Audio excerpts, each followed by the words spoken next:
Telugu capital భక్తి టీవీకి స్వాగతం సుస్వాగతం. నేను శ్రీలక్ష్మి. ఈరోజు మన స్టూడియోలో సంస్కృత పండితురాలు, జ్యోతిష నిపుణులు, కవయిత్రి, రచయిత్రి, ప్రముఖ ఆధ్యాత్మికవేత్త డాక్టర్ శ్రీ కుప్ప విజయశ్రీ గారు ఉన్నారు. విజయశ్రీ గారు నమస్కారం అండి. నమస్కారం శ్రీలక్ష్మి గారు. విజయశ్రీ గారు, మనం శ్రీ లలిత అష్టోత్తర శతనామావళిలో జన అంటే జననం తెలియకపోవటము, జననం అనేది మనం ఎక్కడి నుంచి పుట్టాము, మనం ఎటు వెళ్తున్నాము, మనం తర్వాత మనం తుది శ్వాస తర్వాత ఎటు వెళ్తాము, ఏమీ తెలియని విషయం అండి. అలాంటిది 50వ నామంలో మీరు చాలా అద్భుతంగా చెప్పారు. మనల్ని సర్వ ఆపద నివారణి, ఈ సమయంలో మన సర్వ ఆపదల నుంచి కూడా రక్షించే జగన్మాత అంతే కదా, లలిత పరమేశ్వరి అని చెప్పారు. 51 నామంలో మీరు ఏమి వివరిస్తారు? మాకు అసలు నామాల్లో తన్మయమైపోయి మునిగి తేలుతున్నామండి. అమ్మవారి నామాలంటే ఏమిటండి, మొత్తం మన అంతరాత్మని బాగా తట్టి లేపి మన్ని ఆ మోక్షద్వారానికి ఎంత ఆకర్షిస్తుందంటే అమ్మవారు. ఇంతకాలం అంటే అమ్మవారి నామాలు వింటున్నంతసేపు, చదువుతున్నంతసేపు మనకి ఎలా ఉంటుందంటే, ఇంతకాలం మనం ఇంత వ్యర్థంగా ఎలా జీవించామా, ఇంత అద్భుతమైన నామాలు, ఇంత అత్యద్భుతమైన సాహిత్యం మనది అమ్మవారి విషయంలో ఉంటే ఇవన్నీ మనం ఎందుకు తెలుసుకోలేదు, ఎందుకు చర్చించలేదు అని ఒక భావన కలిగి అసలు లోపల అంతరాత్మ ఎంత ఆకర్షితమవుతుందంటే, ఇంతకాలము మనకి ఎలా గడిచింది అని ఒక ఆత్మజ్ఞానం వైపు మనని ఆకర్షిస్తూ ఉంటుంది కదా. ఆ ఆనందం చాలా చాలా అద్భుతంగా ఉంటుంది. అది అనుభవైక వేద్యమే తప్ప చెప్పేది లేదు. కాదే మనం కొంతలో కొంత నామాల్లో చెప్తూ పొందుతున్నాము, మనకు తోచింది ఏదో పంచిపెడుతున్నాం ఆ జ్ఞానాన్ని. ఇప్పుడు తల్లి దైవం అంతే కదండి, అంతే. ఇప్పుడు మనం 51వ నామం చెప్పుకోవాలండి. 51వ నామంలో ఇప్పుడు మనం చెప్పుకున్న అంతరార్థం వచ్చే నామమే ఉందన్నమాట. అంతర్ముఖ సమారాధ్య ఆవిడ అమ్మవారు. అంతర్ముఖ జనానంద ఫలదాయై నమో నమః. అంతర్ముఖ జనానంద ఫలదాయై నమో నమః, ఇది నామం అండి. అంటే అమ్మవారు అంతర్ముఖంగా ఉండేటువంటి జనాలకి ఫలం ఇస్తుంది. అంతర్ముఖంగా అంటే అంతర్ముఖం అనేది చాలా పెద్ద పదమే. ఏ విధంగా అంటే ఎవరైనా కూడా అంతర్ముఖులు అవ్వాలండి. బహిర్ముఖులుగా ఉన్నంతసేపు లౌకిక జ్ఞానంలోనూ లౌకిక ప్రపంచంలోనే ఉంటారు. సహస్రనామాల్లో వచ్చింది అంతర్ముఖ సమారాధ్య బహిర్ముఖ సుదుర్లభ.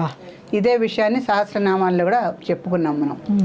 అయితే ఇక్కడ ఏంటంటే అంతర్ముఖులైనటువంటి జనాలకి ఆవిడ ఫలదాయై నమో నమః. ఊరికే అంతర్ముఖులు అయితే వాళ్ళు అంతర్ముఖులు అవ్వచ్చు, బహిర్ముఖులు అవ్వచ్చు, అవుతున్నారు అని మాత్రమే చెప్పకుండా దానికి అమ్మవారు ఒక ఫలితాన్ని, చక్కటి ఫలితాన్ని కూడా ఇస్తుందట. అంటే దాంట్లో అర్థం ఏంటి, మీరు అంతర్ముఖులు అవ్వండి, బహిర్ముఖులు కాకండి అనే ఒక సూచన అయితే ఉందిగా. కానీ మీ నామాలు వివరణ వింటూ ఉంటే అంతర్ముఖంగా ఎంతో ఆనందం. ఆ ఆనందానికి విలువ కట్టలేము, ఆనందాన్ని కొలవలేము, తూయలేము. మన మనసుకే అది ఆ భావం అత్తుకుపోయినట్టుగా అనిపిస్తుంది. అది అదంతా జగన్మాత యొక్క ఆవిడ చేసే బాలలీలా వినోదిని కదా అమ్మవారు. బాలలీలా వినోది. ఆ బాల ముగ్ధత్వంతో మన్ని ఆవిడ లీలలో పడేస్తుంది. అది అదృష్టం.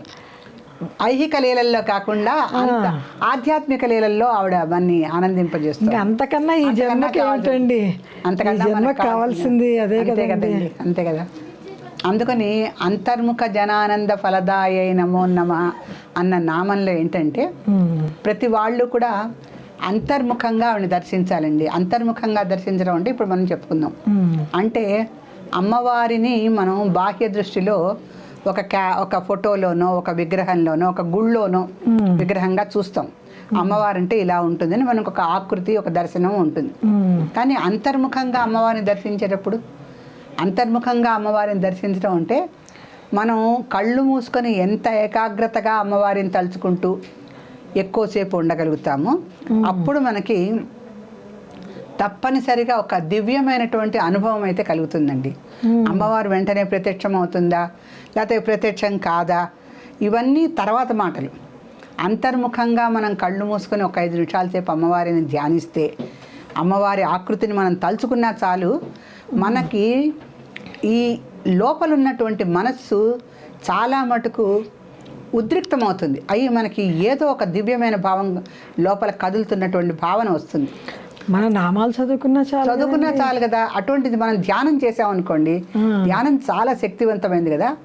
ఆ ధ్యానంలో మనకి మనస్సు కొంచెము ఉద్రిక్తత చెందినట్టు అయిపోయి అంటే ఆ నామంలో కానీ మనం ఊహిస్తున్నటువంటి ఆ అమ్మవారి శక్తిలో కానీ ఒక రకమైనటువంటి మంచి వైబ్రేషన్ ఉంటుంది. అది మనస్సుని తట్టి లేపుతుంది. అది మనస్సుని తట్టి లేపేసరికి ఏమవుతుందంటే ఆ మనస్సు మెల్లిగా మన నుంచి కొంచెం దూరం జరిగి ఆత్మ వైపు నెడుతుంది మనని. అప్పుడు ఆత్మ యొక్క వివేకం అనేది పైకి కనిపిస్తుంటుంది. ఓహో, నువ్వు అమ్మవారి ధ్యానంలో ఉన్నావు కనుక నీకు ఇటువంటి దివ్య భావన కలుగుతుంది అనేటువంటి స్పృహ మనకి, అంటే మనస్సు కూడా పక్కన పనిచేస్తూనే ఉంటుంది, కలుగుతుంది. అప్పుడు మనం ఇది అని చెప్పలేమండి. కళ్ళు మూసుకొని అమ్మవారిని ధ్యానం చేసినప్పుడు మన లోపల జరిగే సంఘర్షణ, మన లోపల జరిగేటువంటి తరంగ శబ్దాలు, శక్తి, ఒక తెలియనటువంటి ఆనందము, ఇవన్నీ కలిసి మనని అంతర్ముఖుల్ని చేస్తాయి. అంతర్ముఖం అంటే మనం ఒక రకమైన దివ్యమైన అనుభూతిని పొందుతాం. అయితే ఏమిటి ఆ అనుభూతి అని మనం చెప్పలేం. ఆ చెప్పలేకపోవడమే అమ్మవారి శక్తి. సో ఆ రకంగా అంతర్ముఖమైనటువంటి జనులందరికీ కూడా ఆవిడ ఫలదాయే నమో నమః అంటే ఎటువంటి ఫలితం ఇస్తుందని ఇప్పుడు మనకు సందేహం రావాలి. ఈ నామం చూస్తే అంతర్ముఖ అవమని చెప్తోంది అమ్మవారు. అంతర్ముఖ జనానంద ఫలదాయే నమో నమః అంటే ఈ అంతర్ముఖులైన వాళ్ళందరికీ ఆవిడ ఏం ఫలం ఇస్తోంది అంటే, ఏం ఫలం ఇస్తుందండి? అసలు సిసలైన సృష్టి రహస్యం ఇక్కడ ఉందండి. శిశువు 9 నెలలు అంతర్ముఖంగానే ఉంటాడు తల్లి గర్భంలో. ఎంత అదృష్టం అండి. 9 నెలలు. ఒక 2 నిమిషాలు కళ్ళు మూసుకోమంటే మనకు చేత కాదు. మన మనసు ఎక్కడికో పోతుంది. ఏదో శబ్దం అవుతుంది, ఇంత లోపల కళ్ళు తెరిచేస్తాం. ఫోనన్నా మోగుతుంది, కాలింగ వేలన్నా మోగుతుంది. కళ్ళు మూసుకొని ఉండటం కూడా ఇప్పుడున్న నాగరిక ప్రపంచంలో చాలా కష్టమైపోతుంది. ఎన్నో ఆఫ్ చేసి పెట్టుకుంటే మనలోకి మనం తొంగి చూసుకోగలుగుతున్నాం. అలాంటి ప్రపంచంలో శిశువుకి ఏ రకమైనటువంటి ఏకాంత భగ్నత ఉండదు. ఏకాంతంగా 9 నెలల పాటు అంతర్ముఖుడై ఉంటాడండి. ఏ శిశువు అయినా సరే ఏ శిశువైనా 9 నెలలు అంతర్ముఖుడై ఆ గర్భంలో ప్రయాణం చేస్తూ పరమాత్మ యొక్క స్వరూపాన్ని ధ్యానిస్తూ పూర్వజన్మ జ్ఞానం కలిగి పరిభ్రమిస్తూ ఉంటాడు. 9 నెలలు తిరుగుతూ ఉంటాడు తల్లి గర్భంలో. పూర్వజన్మ జ్ఞానం ఉంటుందిగా అతను బయటకు వచ్చే వరకు. యోని బయట నుంచి శిశువుగా తను భూమి మీద అడుగు పెట్టే వరకు అతనికి పూర్వజన్మ జ్ఞానం ఉంటుందని మాయలో ఉంటాడు. ఉండి తను ఏమిటో తనకు తెలుసు. ఎప్పుడైతే అంతర్ముఖ దృష్టి తగ్గిపోయి బాహ్య ప్రపంచానికి బయటకు వచ్చేస్తాడో బహిర్ముఖుడైపోతాడు. అయితే ఈ 9 నెలలు లోపల తల్లి గర్భం అనేటువంటి ఒక చక్కటి దివ్యమైన ఆలయంలో అతను చేసే ప్రయాణానికి ఎంతగా అతనికి దివ్యమైనటువంటి స్మృతులు కానీ శక్తి కానీ లేకపోతే ఎన్ని ద్వారాలు ఛేదించుకుంటూ అతను తల్లి గర్భం నుంచి బయటపడాలండి. దానికి శిశువు లేత దూది పింజలాగా ఉంటాడు. అతనికి అంత శక్తి ఎక్కడిది? ఎన్ని ఎన్ని ఎన్ని ద్వారాలను తెంచుకుంటూ అతను బయటపడాల్సి వస్తుంది. ఎవరైనా ఏమన్నా డాక్టర్లు చేస్తారు? అది ఆ శిశువు తనంతట తను బయటపడవలసిందే. మామూలుగా సహజమైనటువంటి ప్రసవాల్లో ఆ శిశువు తనంతట తను బయటపడవలసిందే. అది కూడా ఆ శిశువుకి ఎవరు చెప్పారు? ముందు నువ్వు శీర్షోదయం అంటారు, తల ముందు కనిపించాలి. ఆ తల వైపే నువ్వు ప్రయాణం చేసి కొట్టుకుంటూ బయటికి రమ్మని ఎవరు చెప్తున్నారు? ఎంత అంతర్ముఖం అండి అతనికి, ఎంత అంతర్ముఖం. అమ్మవారి శక్తిని 9 నెలల పాటు పరిపూర్ణంగా సంపాదించుకొని తాను యోని నుంచి బయటికి ఎట్లా రావాలనేటువంటి జ్ఞానాన్ని సంపాదించుకొని ఆ బ్రహ్మజ్ఞానము ఈ బహిర్గతమయ్యేటువంటి లౌకిక జ్ఞానము రెండిటిని అతను పుణికి పుచ్చుకొని నిజం చెప్పాలంటే బయటపడాలని ప్రయత్నం చేస్తాడు. ఎందుకంటే తల్లికి విశ్రాంతి కావాలిగా. అతను బయటపడకపోతే అక్కడి నుంచి తల్లి రుణం తీర్చుకోవడం మొదలు పెడతాడండి. ఎంత అద్భుతమైన సృష్టి అసలు దేనికైనా. తల్లి రుణం తీర్చుకోవడానికి మరి తల్లిని ఎన్నాళ్ళు లోపల ఉంటే అన్నాళ్ళు తల్లికి మరి ఆ బరువు బాధ్యతలు ఉంటాయి కదా. చాలా తల్లికి కాస్త ప్రశాంతమైన జీవితాన్ని ఇవ్వాలని శిశువు తనంతట తను ప్రయత్నం చేసి అంతర్ముఖుడైన వాడు బహిర్ముఖుడు అవుతున్నాడు బయటకు వచ్చి. ఓకే, అంతవరకు బాగుంది. అంతర్ముఖ జనానంద ఫలదాయే నమ్మనమ. ఇప్పుడు ఫలితం ఇవ్వాలి అమ్మవారు. ఈ ఫలితానికి ఆ శిశువు బయటకు వచ్చి సరే మొదటి నుంచి బాల్య చేష్టలు అన్ని ఆశ్రమాలు అన్నీ అవుతాయి కదా.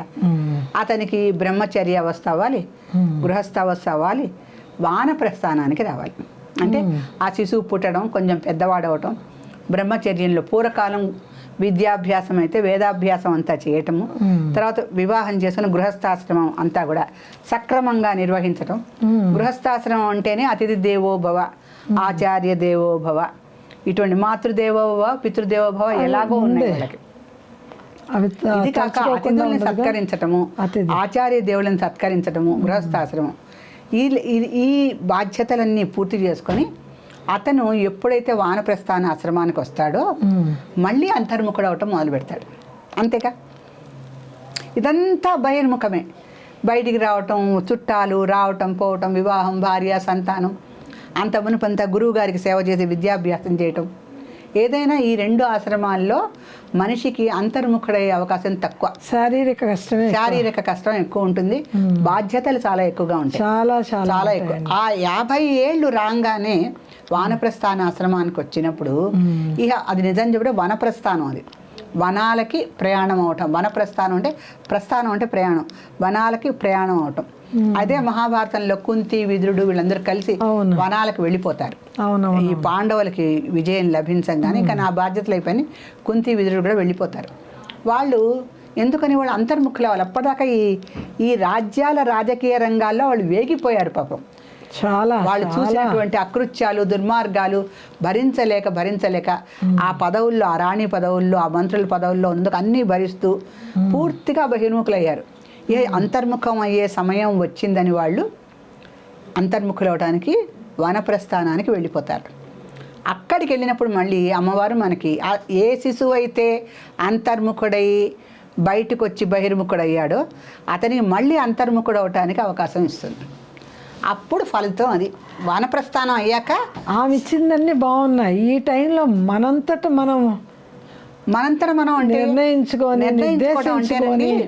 ఆ గర్భాలయంలోంచి వచ్చేటప్పుడు బాగానే ఉంటుంది. ఆ తర్వాత అంతా అమ్మవారు చెప్పినట్టుగానే ఇక సంసార తాపత్యంలో ఉంటుంది. అసలు చిక్కు 60 ఏళ్ళ తర్వాత తాపత్రయాలకి లొంగకుండా మనల్ని మనం నిర్దేశించుకుంటూ అమ్మవారి వైపు ప్రయాణం చేయాలి. దీనికండి ప్రస్తుత కాలంలో మనం చెప్పుకునేది ఒకే ఒకటి. మనిషికి బాహ్య ఆకర్షణలు, కోరికలు చాలా ఉంటాయి. కానీ ఇవన్నీ కూడా మనం మోక్ష మార్గానికి వెళ్ళటానికి ఇవన్నీ అన్న అడ్డుపడుతున్నాయి అని కొంచెం గ్రాహ్యంగానే ఆలోచించుకోవాలండి. ఎందుకంటే మన రిటైర్మెంట్ లోపల మన బాధ్యతలు అయిపోవాలి. అప్పుడు మనం కొంచెం భగవదారాధన వైపు మళ్ళగలగటానికి అవకాశం ఉంటుంది. ఇప్పుడంటే సంసారంలో కూరుకుపోయి ఉన్నాం కదా. ఎందుకంటే తాపత్రయాగ్ని సంతప్త సమాహ్లాదన చంద్రిక అనే నామం మన శాస్త్రంలో చెప్పుకుంటాం. ఈ తాపత్రయాలన్నిటికీ కూడా అగ్నులు, అవన్నీ తాపత్రయాలు అగ్నిలాగా దహించేస్తూ ఉంటే వాటికి అమ్మవారు చల్లని చంద్రికలాగా మన సేద తీరుస్తుందని చెప్తారు. అక్కడ కూడా పాపం ఆవిడ మనకు సహాయం పడుతుంది. పడిన మనిషి ఏం చేస్తుంది, నువ్వు ఈ సంసారంలో ఎన్నాళ్ళు ఉంటావు, ఇలా తాపత్రయం అనే అగ్ని దహిస్తుంటే నేను వచ్చి నీకు సహాయం చేయటం, మళ్ళీ నువ్వు తాపత్రయంలో పట్టడం ఎన్నాళ్ళు. అందుకని సంసార పంక నిర్మగ్న సముద్ధరణ పండిత అని ఇంకొక నామం కూడా అదే సహస్రంలో మనకు దొరుకుతుంది. ఈ సంసారంలో ఇలాగే ఉంటే ఆవిడ మన ఈ సంసారం నుంచి పైకి ఉద్ధరించడానికి ఆవిడకి అద్భుతమైన పాండిత్యం ఉంది. ఎందుకని ఇదే పాండిత్యం, అంతర్ముఖ సమారాజ్య బహిర్ముఖ సుదర్లభ, ఇదే పాండిత్యం. అంటే ఒక మనిషిని ఎన్నాళ్ళు నువ్వు అంతర్ముఖం అవ్వకుండా, నేను పుట్టించినప్పుడు అంతర్ముఖుడు అయ్యాకనే పుట్టించాను కదా, అప్పుడంతా నీకు అంతర్ముఖత్వంలో ఉండేటువంటి ఆనందం తెలిసింది కదా.